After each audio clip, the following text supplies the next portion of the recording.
Bonjour chers frères et sœurs, bienvenue sur Anka, la chaîne qui parle de l'amour, de la destinée et de la spiritualité. Merci encore à chacun d'entre vous qui regardez nos vidéos régulièrement et les partagez aussi à ceux qui en ont besoin parce que comme vous le savez bien, l'objectif de Anka c'est de pouvoir aider le maximum de personnes à avoir toutes les informations dont ils ont besoin afin de prendre les meilleures décisions pour leur vie, afin d'être heureux et de briller, parce que chacun d'entre nous est une étoile qui doit briller. Et comme vous l'avez sûrement remarqué, à l'entendre de mon propos, j'ai d'abord parlé de l'amour. Vraiment, on commence par la destinée, après l'amour, après la spiritualité. Mais aujourd'hui, j'ai commencé par l'amour, parce qu'aujourd'hui, nous allons parler de l'amour. Et pour ceux qui suivent l'actualité du moment, savent exactement de quoi je vais parler. Parce que pas plus tard qu'hier, nous avons célébré la Saint-Valentin. Mais, comme le titre l'a dit, beaucoup ne savent pas l'origine. La Saint-Valentin, c'est pas la fête de l'amour. Et beaucoup ne savent pas pourquoi, ni comment. Donc, je pense que si tu as ouvert cette vidéo, c'est effectivement pour comprendre pourquoi quelqu'un peut se lever et dire ce genre de choses. Alors, pour comprendre, la première des choses, c'est d'aller dans l'histoire, pour savoir d'où vient cette fête, à quoi elle sert, et comment on a fait pour en arriver là aujourd'hui. D'abord, pour commencer, il faudrait savoir que ce qu'on appelle la Saint-Valentin est une célébration qui a plusieurs origines. Donc, nous avons une origine romaine, une origine britannique, qu'on appelle médiévale, une origine chrétienne, une origine africaine. Vous pouvez retrouver tout ça en cherchant un peu sur YouTube, avec l'IA ou sur Google, partout. Mais nous allons faire un petit concentré, un résumé de tout cela et nous allons pouvoir avancer. D'abord, l'origine la plus ancienne, c'est l'origine africaine. Ça, il faut savoir que depuis les temps anciens, en Afrique, dans les royaumes africains, si vous allez un peu dans les villages, vous allez vous rendre compte. Il y a ce qu'on appelle la fête de la fécondité. La fête de la fécondité qui est associée à un phénomène naturel où les plantes et les animaux, on se rend compte que les plantes et les animaux, soit les animaux s'accouplent, soit les plantes renaissent. Et donc, on a associé ça à la fête de la fécondité, ce qu'on a dit. Et puis bon, l'assimilation avec le comportement humain a fait que on associe cette fête-là. Et dans les traditions africaines, on célèbre cette fécondité, on célèbre cela. Peut-être nous y reviendrons plus tard. La deuxième origine, en termes de chronologie, c'est celle britannique ou médiévale, comme on dit, qui veut que, en période de février généralement, les Britanniques avaient constaté que les animaux, plus particulièrement les oiseaux, s'accouplaient. Et donc, ils ont assimilé ça et puis ils ont voulu marquer le coup en célébrant cela d'une manière particulière. Et donc, à cette période-là, on demandait à ceux qui avaient le droit de s'accoupler, c'est-à-dire les personnes qui vivaient en couple, mariées, de pouvoir échanger un petit cadeau, de pouvoir marquer le coup par un cadeau, par un poème, par une chanson, un truc du genre. Pour pouvoir juste marquer le coup et pour rendre ça positif. En troisième lieu, la troisième origine que l'on connaît, c'est l'origine romaine, une fête païenne romaine, où on célébrait également l'accouplement. Où c'était une fête, bon, je vais pas dire mondaine, hein, où vraiment, en ce jour-là, en cette période-là, parce que c'était sur une période, parce que à cette période-là, je connais là dans le 10e, 12e, 13e siècle, je peux me tromper, à cette période-là, on octroyait une période, c'était en février, où on laissait l'opportunité aux couples, au foyer, de vraiment s'accoupler. Parce que beaucoup travaillaient. C'était pas comme maintenant, on avait beaucoup de temps. Non, à l'époque, on travaillait beaucoup. On travaillait dans les champs, dans la construction, dans ceci. Donc, c'était la période idéale pour pouvoir s'accoupler. Et donc, on profitait donc, on donnait une période là. C'est comme on disait chez nous, les vacances de l'accouplement. On donnait les vacances aux gens pour les accoupler dans cette période-là. Et donc, après, ça a évolué. Dernier élément de l'histoire, c'est l'origine chrétienne, qui est d'ailleurs restée. C'est celle-là qui veut qu'il y avait un ou plusieurs Valentins, personnes qui s'appelaient Valentin, parmi lesquels les prêtres. Je crois qu'il y a deux. Bon, c'est vrai qu'aujourd'hui, on dit que c'était la même personne, mais avec deux histoires différentes. Bon, je sais pas. Je ne fais que vous redire ce que l'histoire dit. Il y avait le Valentin de Rome, Valentin de quoi de Kémy. Et puis, l'histoire veut que pendant la période, on est là au 14e siècle par là, pendant cette période, l'Empire romain était sujet à beaucoup de batailles, de conquêtes ou de protection du territoire. Alors, il faut savoir que à cette période, lorsque vous étiez marié, vous étiez astreint de l'obligation d'aller en guerre pour combattre. Et donc, l'empereur avait décidé d'abroger le mariage, c'est-à-dire quoi, d'interdire le mariage sur l'ensemble de l'empire pour pouvoir capitaliser sur le maximum de ressources humaines qu'on pourrait affecter à la guerre, notamment les jeunes. Les jeunes ne pouvaient plus donc se marier pendant cette période-là pour pouvoir aller plutôt à la guerre. Alors, nous avons ce prêtre, je prendrai celui dont l'histoire est la plus marquante, ce prêtre Valentin, qui avait décidé de suivre ce que la tradition de l'Église voulait. C'est-à-dire quoi? C'est-à-dire que pour pouvoir concrétiser l'amour qui existe entre deux personnes, l'union qui peut exister entre deux personnes, il fallait absolument le mariage. Et pour pouvoir garantir, pour pouvoir s'accoupler à une femme, c'est-à-dire pouvoir avoir des rapports avec une femme, il fallait que vous soyez mariés. Et donc, beaucoup de jeunes étaient bloqués. Ils se disaient que bon, voilà, nous sommes chrétiens, nous sommes catholiques, mais nous ne pouvons rien parce qu'on n'a pas le droit d'être mariés. Donc, on fait comment? Alors, ce prêtre, dans l'illégalité totale, avait décidé de célébrer des mariages pour permettre non seulement à ces jeunes d'avoir une progéniture, de pouvoir euh, aller féconder ou bien s'accoupler avec, bien avoir des rapports avec leurs femmes et pouvoir garantir une progéniture. Pour que lorsqu'ils vont en guerre, ils puissent quand même savoir qu'ils ont laissé une descendance. Ou alors la deuxième raison, c'était de pouvoir, on va dire quoi, euh, sceller leur union avec une femme, ce qui fait qu'après, elles ne pouvaient pas se mettre avec un autre homme. Donc pendant qu'ils sont en guerre, ils ne pouvaient pas trouver un autre homme et se mettre avec la personne, puisqu'elle est déjà mariée.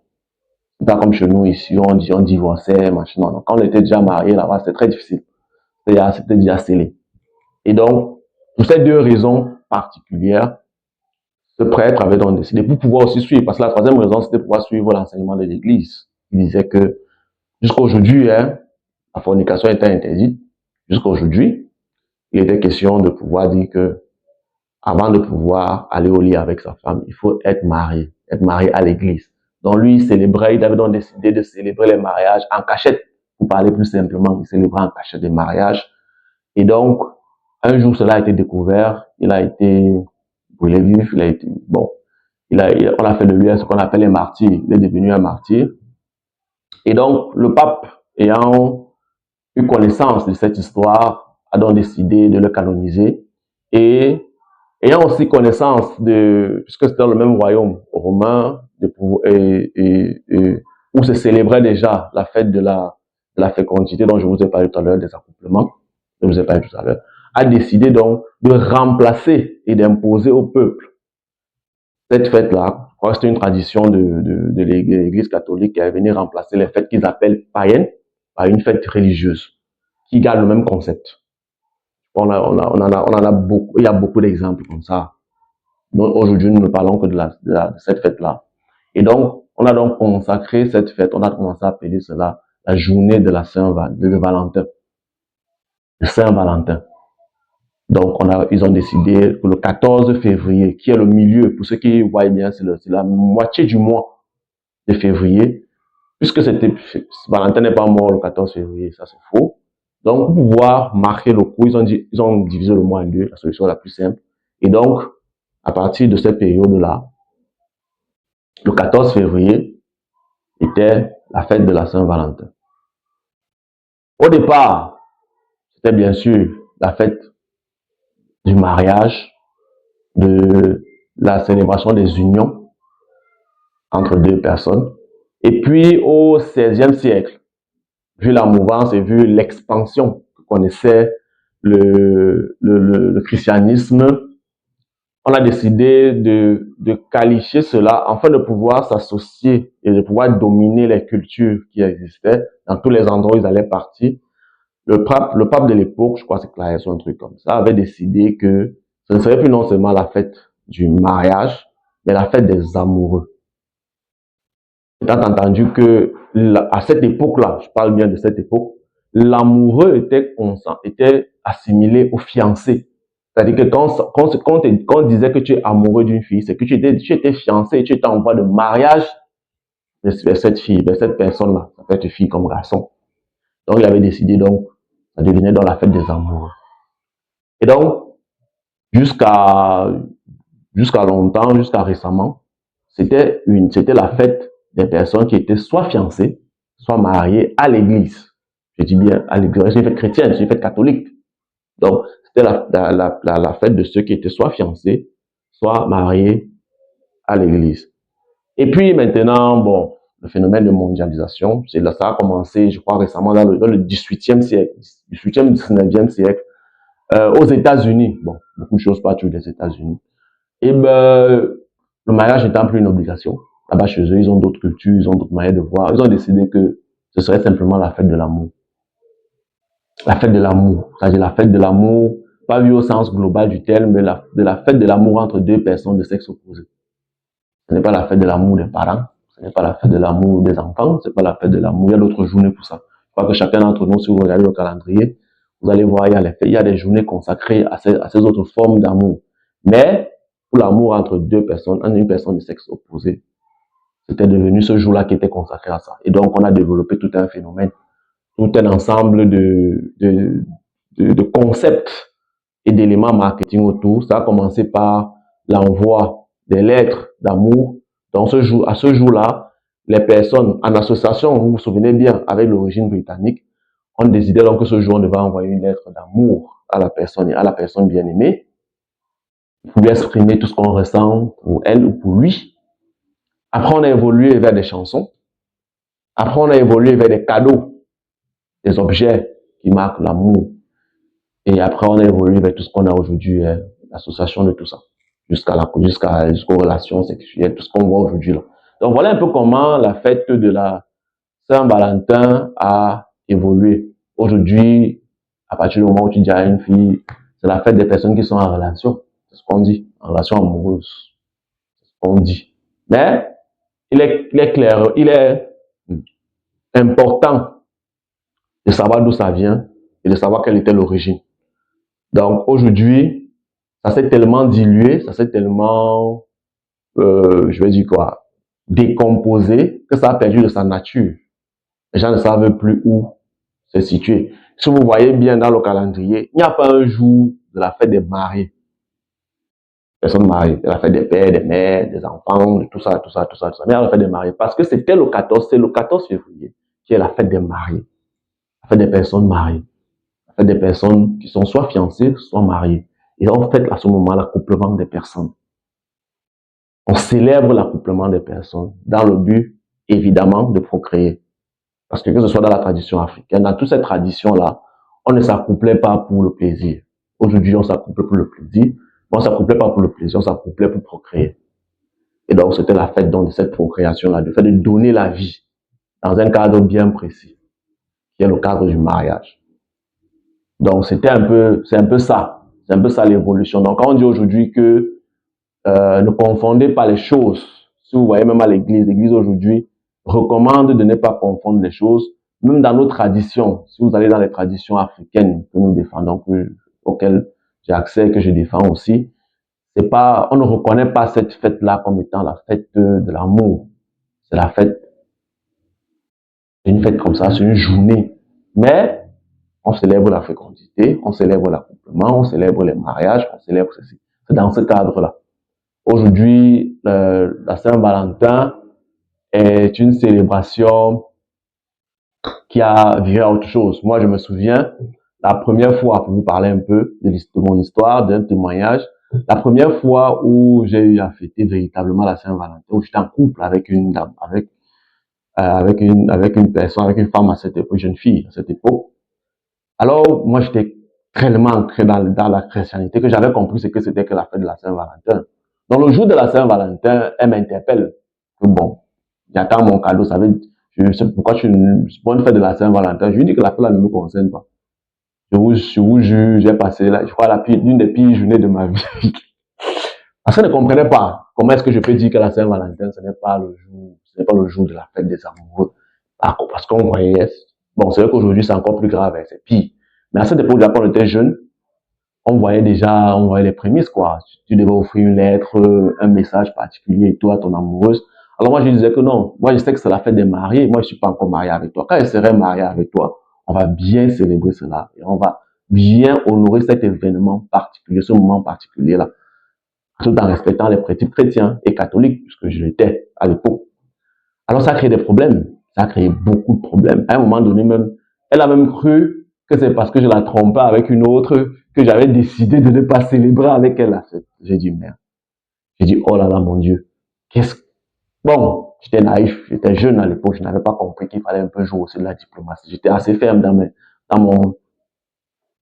mon comportement et dans mes convictions à l'époque, donc je ne pouvais pas comprendre. Et moi, je ne la comprenais pas, elle ne me comprenait pas, donc je n'ai pas compris. Et puis ça a créé beaucoup de problèmes, beaucoup de tensions à cette époque-là. Et puis bon, je crois que c'est une des causes pour lesquelles on s'est même séparés à l'époque. Parce que ça, elle n'a jamais su accepter cela. Elle a pensé à autre chose. Donc, il y a beaucoup comme ça qui sont parfois dans cette situation-là. Mais je dis que ce n'est pas le cas aujourd'hui. Aujourd'hui, vraiment, c'est autre chose. Vu l'impact que ça a aujourd'hui dans nos vies, cet événement, aujourd'hui, les gens préparent la Saint-Valentin une semaine à l'avance. Ils n'ont pas besoin d'être en couple. Aujourd'hui, on a des gens qui sont en couple, qui ne sont pas mariés. On a des gens qui vivent même comme des mariés, mais qui ne sont pas mariés à l'église, par exemple. Donc, il serait difficile de leur imposer le mariage comme condition de célébration de la Saint-Valentin, puisqu'ils remplissent toutes les autres conditions pour célébrer la Saint-Valentin, excepté le mariage. À l'église, du moins, à l'église catholique. Il y en a qui ne sont pas mariés catholiques, mais qui sont mariés chez eux, il y en a qui vivent en concubinage depuis longtemps. Donc, on ne va pas aujourd'hui les empêcher de célébrer la Saint-Valentin juste parce qu'ils ne sont pas mariés à l'église. C'est pour cela qu'on a élargi le spectre. Et aussi, bon, aujourd'hui, bon, pour les aspects marketing et commerciaux, vous savez, les entreprises profitent de cela pour faire des affaires. Qui va dormir? Qui va se laisser avoir? La Saint-Valentin est un moment, est une occasion, est une opportunité d'affaires. On vend les fleurs, on vend les cadeaux, les nounous, les voyages, les voitures. Aujourd'hui, il y a la tendance aujourd'hui au Cameroun, pour ceux qui suivent, c'est même les terrains. J'ai même vu comment on interviewait une femme, elle disait que la moindre des choses que son compagnon peut lui offrir, c'est le terrain. J'ai dit, mince, maman, ça a élevé le niveau. J'ai vu comment on offrait des voitures et tout. Et tout, ça a pris une ampleur telle que tout le monde veut manger sa part du gâteau de cette célébration. Comme les entreprises qui n'ont rien à voir avec l'amour ou bien quoi que ce soit, ont décidé de créer des concepts qui vont faire qu'on va aimer. Tu vois, une entreprise d'assurance. J'ai vu une assurance. Je me demandais quelle assurance. Une assurance qui a développé un concept lié à l'amour, qui a lié pour pouvoir célébrer cet événement. Donc, ça a pris une ampleur telle qu'aujourd'hui, ça va dans tous les sens. Ça va dans tous les sens et on en oublie l'origine. Et moi, aujourd'hui, vraiment, c'est un appel à ne pas oublier l'origine de cette fête-là, l'origine de cette célébration-là, qui n'est pas une fête mondaine, qui n'est pas une fête qui va dans tous les sens, où aujourd'hui, on se rend compte que ton Valentin, c'est, je sais pas trop, c'est peut-être si ce n'est pas ton gars, si ce n'est pas ta go, on oublie même qu'en fait, le Valentin, c'était le mari ou la femme. Les mariés aujourd'hui même ont plus de problèmes à célébrer ça que les autres. Parfois, ils ont oublié. Bon, à cause des phénomènes, vous savez, aujourd'hui, bon, je ne vais pas rentrer dans les détails, l'infidélité, les chisards, les gars de dehors, tous les gigolos, tout ça. C'est autre chose. Ça, c'est un autre débat que je ne vais pas ouvrir aujourd'hui. Mais c'est juste pour nous dire à quel point cette fête est devenue un moment particulier, un moment important. Aujourd'hui, même si tu es chrétien, bon, moi, je suis plus chrétien. Mais pour tous ceux qui sont chrétiens, moi, j'ai un ami qui est resté dans la chrétienté, il disait qu'il ne sait pas comment il va faire pendant cette célébration. Parce que lui étant aussi convaincu que c'est la fête des mariés, il ne sait pas comment il va se comporter. Mais, je lui ai dit, bon mon frère, ne tombe pas dans le même piège dans lequel je suis tombé. Parce que moi, je ne pense pas que c'est l'occasion de couper une relation à cause d'un événement pareil. Si ta compagne n'a pas le même niveau de maturité, de compréhension de cela que toi, je vais lui offrir un cadeau. Je lui dis, bon voilà, je t'aime et ça montre que tu as envie d'aller loin avec elle. Donc tu lui offres un cadeau pour montrer que tu l'aimes et que tu as envie d'aller loin avec elle. C'est bon que d'avoir un problème parce que je vais faire un débat de conviction, même si tu as raison. Parce qu'il faut le dire, tu as raison, mais va plus loin. Sois un peu diplomate et après vous allez avoir l'occasion de rentrer dans le débat, dans la discussion et puis vous allez mieux vous comprendre.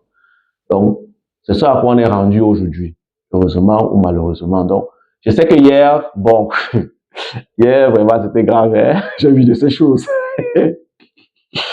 Bon, on va dire aujourd'hui que bon, voilà, si tu n'as pas eu ton cadeau, ça veut dire que tu n'étais pas le titulaire ou la titulaire. Bon, moi je n'entre pas dans ça. C'est vraiment quelque chose que beaucoup, ça fait rigoler, mais beaucoup de personnes se sont retrouvées attristées. Moi j'ai vu une des personnes se chamailler. J'ai demandé, mais vous chamaillez parce que, soi-disant, le gars ne l'a pas géré pendant la fête. Si, ça veut dire qu'il gérait une autre go ou gérait une autre femme. Soit la fille, vraiment, elle a trouvé une astuce pour pouvoir ne pas gérer le gars et elle est partie faire autre chose. En parlant de ça, moi, j'ai un ami qui a publié, je vais pas donner le nom, qui l'a publié dans un groupe que sa petite amie lui a envoyé un message, je crois vendredi le 13, pour lui dire que samedi matin serait dans une autre ville, je parle, dans une autre ville avec avec ses amis filles, pour un événement, genre pour un deuil ou un truc comme ça, ou une funéraille. Bon, lui, il a dit, lui, il nous dit qu'il a déduit que, bon, elle partait avec quelqu'un d'autre. Mais que bon, il a seulement dit, ok, il a laissé partir. Donc c'est pour dire que cette journée est devenue une journée vraiment compliquée. Mais moi, j'aimerais aujourd'hui, j'aimerais réaffirmer que la Saint-Valentin n'est pas un élément de preuve d'amour ou un élément de preuve d'appartenance à une femme ou à un homme. Non. Non, non, non, non, non, non, non. Je pense que non. C'est une célébration, c'est vrai. C'est une célébration qui devrait être, pour moi, je pense que ça devrait être réservé à ceux qui sont mariés et à ceux qui ont le droit de féconder, de s'accoupler. Et moi, étant un plus traditionnaliste, je pense que ça devrait être pour ceux qui sont mariés, que ce soit traditionnellement, que ce soit sur le plan civil, que ce soit sur le plan religieux. C'est à ces personnes-là que ça devrait être réservé. Mais, n'empêche que, si vous êtes en relation avec un homme ou une femme, vous pouvez célébrer cela. Si vous avez envie de vous marier.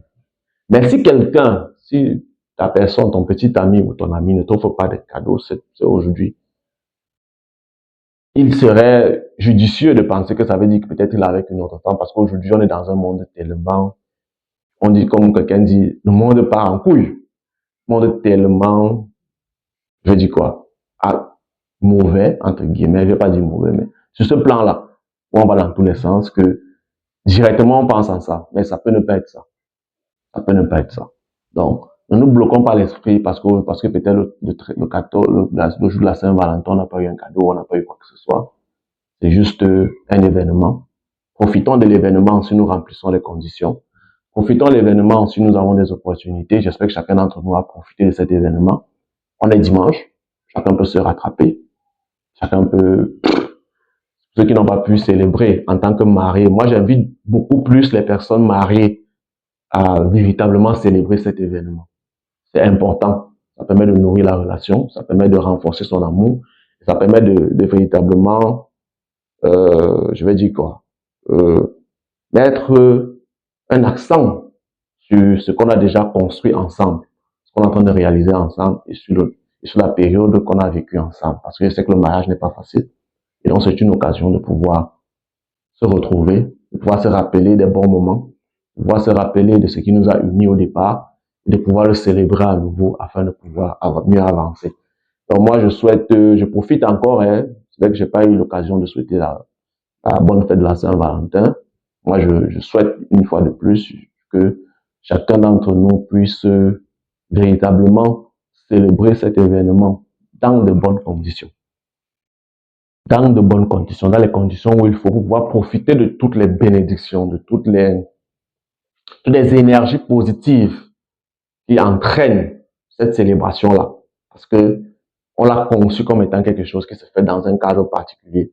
Donc, pour ceux qui sont dans ce cadre-là, célébrez-le pour pouvoir magnifier cette énergie, ce karma, cette bénédiction-là qui est liée à cet événement, de la création de la nature. Et aussi, pour ceux qui ne sont pas encore, c'est l'occasion aussi de tout faire pour l'être.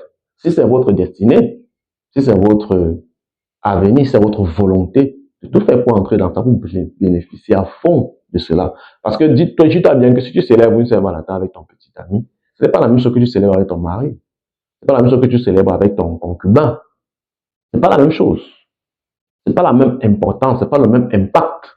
C'est pas les mêmes, la même énergie qui va te nourrir durant cette célébration-là. Donc, il serait bien de pouvoir entrer dans ça, pour pouvoir célébrer cela comme il se doit et comme il se faut, et comme il faut autant pour moi. Donc, retournons aux sources dans ce domaine-là. Soyons ceux-là qui magnifient cet événement pour pouvoir encourager les autres à pouvoir suivre le chemin que nous avons tracé. Je parle du moins pour tous ceux qui sont mariés, tous ceux qui sont fiancés. Magnifier cet événement. Ne vous dites pas que cette femme, elle m'énerve. Aujourd'hui, je ne vais pas célébrer avec elle, je vais aller avec une autre. Non. Vraiment, je ne suis pas partisan de ça. Je ne serai jamais partisan de ça. Ou bien que cet homme-là, vraiment, comme on est en période de trouble, le mariage étant très, très difficile, on est en période de trouble et tout. On se connaît depuis. Qu'est-ce qu'il va encore m'apprendre? Qu'est-ce qu'il va me donner? Vraiment, ça ne sert à rien de célébrer Saint-Valentin avec ce type de personne. Vraiment, il m'a donné les enfants, il me sent encore quoi? Non. Vraiment, c'est l'occasion de se retrouver, même si on a des problèmes. C'est l'occasion justement donc de profiter de cette célébration-là, se remettre ensemble, mettre tous les dossiers sur la table, comme on dit chez nous, et de pouvoir se rendre compte à quel point c'est beau d'être marié. C'est beau d'être fiancé. C'est beau d'être en relation de mariage. C'est beau de vivre ensemble. C'est beau de pouvoir partager ces moments particuliers-là. Même si on a des difficultés, même si on a des problèmes, même si ça ne va pas, c'est toujours beau de pouvoir se retrouver, se dire, à la base, on s'aimait. À la base, on voulait créer quelque chose. On a voulu et on a fondé quelque chose qui sert d'exemple pour toute une société, toute une progéniture, tout un ensemble de personnes qui vont suivre ça. Parce qu'aujourd'hui, beaucoup de personnes sont découragées sur le mariage. Parce qu'on voit beaucoup de divorces, on voit beaucoup de gens qui sont tristes dans leur mariage, on voit de plus en plus de gens qui nous découragent, qui disent que ce n'est pas, c'est l'enfer, et tout. Mais ce n'est pas que ça. Ce n'est pas que ça. C'est autre chose. Et on a donc besoin que les personnes qui sont à l'intérieur expriment cela. Montrent aussi que c'est quelque chose de bien, c'est quelque chose qui leur a apporté quelque chose, qui leur a apporté des choses positives dans leur vie, qui les ont aidés à passer un cap, qui les ont aidés à réaliser de grandes choses, qui les ont aidés à avoir des enfants, à avoir une maison, à faire un tas de choses. Chacun a son expérience personnelle. Mais c'est l'occasion pour chacun d'entre nous de se retrouver et de pouvoir donner ce côté positif-là. Donc, j'espère que chacun d'entre nous, parce que on l'a dit, on ne fête pas la Saint-Valentin seulement le 14 février. C'est une période, c'est pas un seul jour. C'est toute la période de février qui est consacrée à cela. On dit souvent que c'est le mois de l'amour. Donc, pendant cette période, profitons pour pouvoir véritablement nous rendre compte à quel point c'est une bénédiction, c'est une grâce, c'est quelque chose de magnifique de pouvoir être marié à quelqu'un, de pouvoir être en couple, de pouvoir être avec quelqu'un pendant 1 an, 2 ans, 3 ans, de pouvoir partager des choses, même si c'est difficile. Mais c'est beau. C'est beau. Moi, particulièrement, j'admire beaucoup les couples mariés qui ont fait 5 ans, 10 ans, 15 ans, 20 ans ensemble. C'est beau à voir. Même si on sait que sous les toits, il y a beaucoup de choses, mais c'est beau à voir. Et ça nous donne de la motivation. Ça donne la motivation à la jeunesse de pouvoir se dire que, certes, on a les roumains, certes, on rencontre les bandits et les bandites, Certes, aujourd'hui, les gens s'amusent avec les sentiments des uns et des autres, mais il y a encore ces personnes qui ont réussi à tenir et qui ont réussi à vivre ensemble et qui nous montrent que cela est possible. Cela est possible, cela est vrai. Et il est bon d'y croire et de pouvoir travailler, de pouvoir développer ça. Donc, voilà un peu le message que moi j'aimerais passer pour cette célébration qu'on a eue et pour ce mois de l'amour que nous passons, que nous vivons. Vivons pour tous ceux qui sont mariés ou fiancés. Vraiment, revenons. Pour ceux qui passent une période difficile, revenons aux bases, associons-nous, montrons que cela est bien. Pour ceux pour qui c'est beau, c'est bien, vraiment mettez de l'emphase dessus. Magnifiez-le. Faites-le savoir au monde entier. C'est vrai, on dit souvent que si tu montres ton bonheur aux gens, ça va attirer les jaloux et la méchanceté. Mais ce n'est pas grave. Parce que cette bénédiction-là, cette grâce, ce karma-là, cette énergie-là va continuer à vous protéger, à vous bénir et à vous guider. Moi, personnellement, je rends véritablement hommage à toutes ces personnes qui, chaque jour, magnifient leur relation, magnifient leur mari, magnifient leur femme, les mettent en avant, leur donnent chaque jour raison d'avoir choisi d'être avec lui ou elle. Et c'est beau. Moi, je pense que c'est beau et je ne fais que encourager toutes ces personnes-là à continuer. À continuer, ce n'est pas évident, c'est beau. Ce n'est pas évident, mais ça vaut la peine. C'est évident, c'est beau, il y a des bons moments. Moi, j'admire cela. Et donc, véritablement, profitez de cette période. Montrez-nous que c'est bien. Montrez-nous que ça vaut la peine. Pour ceux qui sont heureux dans ça, montrez-nous que ça vaut la peine. Et montrez-nous que ça, il est bon d'être marié. Il est bon d'être fiancé. Il est bon de vivre un projet commun avec quelqu'un. Il est bon de pouvoir s'accoupler avec quelqu'un pour pouvoir créer une progéniture, créer une descendance. Et il est bon de voir cette descendance grandir dans un foyer.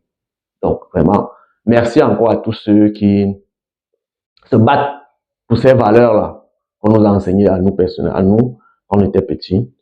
Mais vraiment, merci. Moi, je connais un couple. Je crois que vous avez déjà vu l'interview. Je crois que vous allez le voir en description et dans la fin. Interview de cet homme qui est resté, de cet homme que j'admire beaucoup, le frère Papa Fotio, qui est marié depuis 17 ans et qui est heureux d'être marié, qui est fier d'être marié, qui, malgré tout ce qu'ils ont vécu, est toujours là et ne pense pas un jour changer. Moi, j'ai eu des parents qui sont restés mariés pendant 30 ans.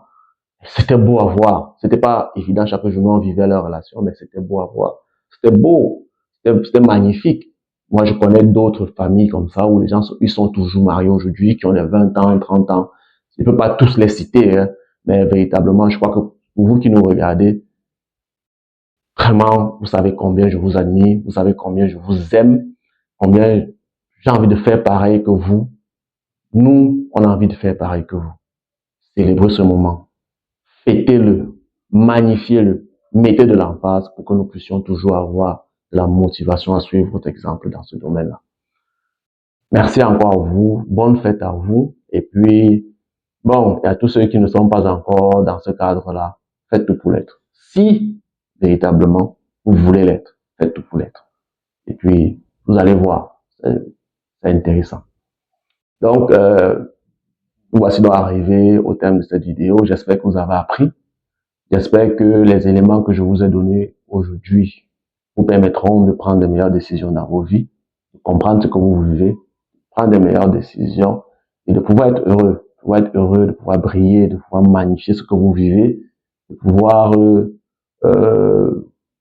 mieux exprimer même ce que vous vivez, parce que les possibilités sont nombreuses aujourd'hui de pouvoir exprimer cet engagement-là, ce choix qu'on a fait d'être marié, d'être fiancé. Vos possibilités sont nombreux. J'ai cité aujourd'hui vraiment toutes les entreprises commerciales étant entrées dedans, ça offre multiplie les possibilités de pouvoir rendre hommage à cette personne, à cette femme, à cet homme qui a choisi d'être avec nous, de vivre avec nous. Donc, vivons cela de la meilleure des manières possibles. Soyons heureux, partageons ces moments. Et puis, véritablement, encore, une fois de plus, par ma modeste voix, souhaite une bonne fête de la Saint-Valentin, de la fécondité, de l'accouplement. tous ceux qui le célèbrent dans de bonnes conditions. Merci encore à chacun, merci de nous avoir regardé jusqu'à présent. Il ne reste plus qu'à vous souhaiter une bonne journée ou une bonne soirée en fonction de l'heure et du jour que vous allez regarder cette vidéo. Merci encore et à ciao dans la prochaine vidéo.